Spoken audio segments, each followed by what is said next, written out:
இதுவரையிலும் சரித்திர வரலாற்றில் டன்னுக்கு 4000 ரூபாய் கொடுத்த சரித்திரம் முதலிலே தமிழ்நாட்டில் நடைபெற்றிருக்கிறது என்பதை நீங்கள் உணர்ந்திருக்க வேண்டும். நாங்கள் கரும்பு விலை அறிவித்து விட்டு அடுத்த பட்ஜெட்டில் வந்து நாங்கள் கரும்புக்கு டன்னுக்கு 4000 ரூபாய் கொடுப்போம் என்று இதே இடத்துல இருந்து அமர்ந்து தான் நான் சொன்னேன். இடைக்கால பட்ஜெட்டு தயாரிக்கும் போது அவர் செங்கோட்டையன் அப்ப இல்லை நிற்கிறான், அப்ப ரிசைன்மெண்ட் எம்எல்ஏ நிற்கிறான், அப்ப ரிசைன்மெண்ட். இதுவரையிலும் சரித்திர வரலாற்றில் டன்னுக்கு 4000 ரூபாய் கொடுத்த சரித்திரம் முதலிலே தமிழ்நாட்டில் நடைபெற்றிருக்கிறது என்பதை நீங்கள் உணர்ந்திருக்க வேண்டும். அது முதலமைச்சர் போர் அறிவித்திருக்கிறார். நெல் விலையும் அதே நேரத்தில் உயர்த்தியிருக்கிறார். உங்களை காட்டிலும் 2 மடங்கு உயர்த்தியிருக்கிறார்கள்.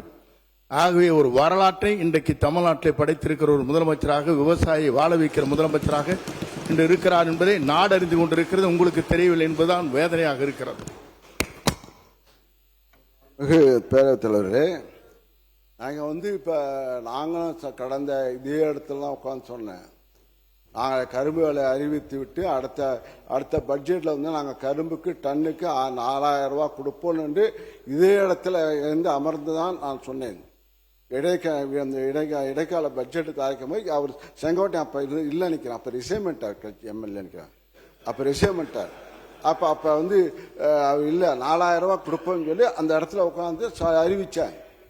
நாங்கள் அதே போல் நெல் விலையை நாங்கள் 2550 ரூபா கொடுத்தோம். 3500 ரூபாய் இப்ப கரும்பு விலையை உயர்த்தி கொடுத்தோம். நீங்க என்ன சொன்னீங்க? 4500 ரூபாய் சொன்னீங்க. கரும்பு விலையை நாங்கள் ஆட்சிக்கு வந்தா 4500 ரூபாய் கொடுப்போம் சொன்னீங்க. நெல் விலையை 3500 ரூபாய் கொடுப்பேன்னு சொல்றீங்க.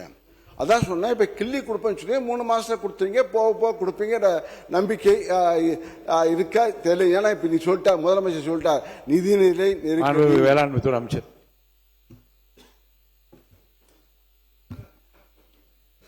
இருந்தாலும் புள்ளி ஓரமா சொல்லணும்.